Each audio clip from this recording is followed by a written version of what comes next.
ഇന്നെന്താ പരിപാടി എന്നറിയോ? എൻ്റെ കയ്യിൽ കുറേ ക്ലാസ്മേറ്റ്സിൻ്റെ നോട്ട്ബുക്സ് ഉണ്ട്. ഒക്കെ വെറുതെ കിടക്കുക. ഓരോ സമയത്തായിട്ട് വാങ്ങിച്ചതായിരിക്കും, പക്ഷെ ഞാനിതൊന്നും പിന്നെ യൂസ് ചെയ്യൂല. അതിങ്ങനെ അട്ടിക്കട്ടിച്ച് വെച്ച് കാണാനൊരു സുഖം. 2019 ഞാൻ ക്രാഫ്റ്റിംഗ് ഒക്കെ സ്റ്റാർട്ട് ചെയ്യണത്. കടലാസ് തോണി എന്നായിരുന്നു എൻ്റെ ഇൻസ്റ്റഗ്രാമിലെ പേജിൻ്റെ പേര്. കോവിഡിന് ശേഷം പിന്നെ എനിക്കത് കണ്ടിന്യൂ ചെയ്യാൻ പറ്റിയില്ല.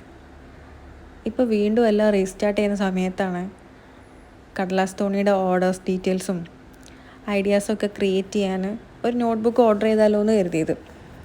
ഞാൻ കുറേ വെബ്സൈറ്റിലൊക്കെ തിരഞ്ഞപ്പോഴാണ് എനിക്ക് തോന്നിയത് കുറേ നോട്ട്ബുക്ക് ഇവിടെ കിടക്കുന്നുണ്ടല്ലോ, ഒന്നെടുത്ത് റീസൈക്കിൾ ചെയ്താലോ എന്ന്. അങ്ങനെ ഇന്ന് റീസൈക്ലിംഗ് പരിപാടികളൊക്കെയാണ് കാണിക്കാൻ പോണത്. എൻ്റെ കയ്യിൽ ഒരുപാട് പാറ്റേൺ പേപ്പേഴ്സ് ഉണ്ടായിരുന്നു. അപ്പോൾ അതിലൊരു 2 പാറ്റേൺ പേപ്പർ എടുത്ത് ബുക്കൊന്ന് കവർ ചെയ്യാം, സിംപിളി എന്തെങ്കിലുമൊക്കെ വർക്കുകളും ചെയ്യാമെന്നാണ് പരിപാടി. എൻ്റെ കൈയക്ഷരം ഭയങ്കര മോശമാണ്. അങ്ങനെ അതിഭീകര ഭംഗിയുള്ള കൈയക്ഷരമൊന്നുമല്ല. അതുകൊണ്ട് തന്നെ എഴുതുമ്പോൾ കൊച്ചിയിൽ നിന്ന് കൊയിലാണ്ടിയിലേക്കാണ് സ്ഥിരമായിട്ട് പോവുക. ഇതിൽ ഞാൻ കടലാസ് തോണിയിൽ നിന്ന് അകത്ത് എഴുതിയാൽ ഫ്രണ്ടിൽ എഴുതിയാലോ എന്നൊക്കെ പ്ലാൻ ചെയ്തിരുന്നു. പിന്നീട് വേണ്ടാന്ന് വെച്ചു. പക്ഷെ എന്നാലും ഞാൻ എഴുതാറുണ്ട്. നമ്മൾ ഈ ഇൻപെർഫെക്ഷനിലൊരു ഭംഗി ഉണ്ടാവുന്നല്ലേ പറയുക. ഇൻപെർഫെക്ഷനിലെ ഭംഗികൾ ഏറ്റവും കൂടുതൽ ഞാൻ ഇഷ്ടപ്പെടുന്നത് എൻ്റെ ഹാൻഡ് റൈറ്റിങ്ങിലാണ്.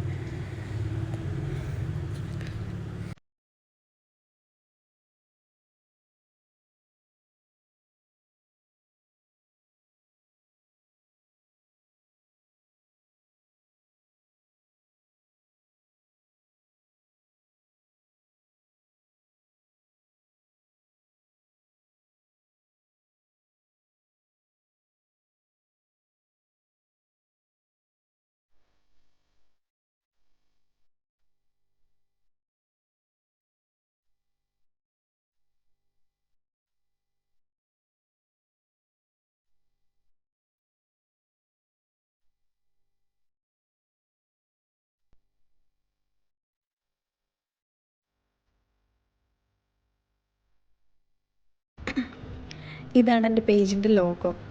ഈ ലോഗോ ഡിസൈൻ ചെയ്തതിൻ്റെ പിന്നിലൊക്കെ വലിയൊരു കഥ തന്നെ ഉണ്ട്. അത് പിന്നെ ഒരു ദിവസം നമുക്ക് വിശദമായിട്ട് പറയാം. ഞാൻ പറഞ്ഞല്ലോ, എൻ്റെ കൈയക്ഷരം അത്ര അടിപൊളിയൊന്നുമല്ല. പഠിക്കണം എന്നുണ്ട് വൃത്തിയായിട്ട് എഴുതുന്നു, പക്ഷെ ഞാൻ അത്രയ്ക്ക് എഴുതിയാലും ഇങ്ങനെയൊക്കെ തന്നെ വരുള്ളൂ. പക്ഷേ പർപ്പസ് ആണല്ലോ ഇമ്പോർട്ടൻ്റ്.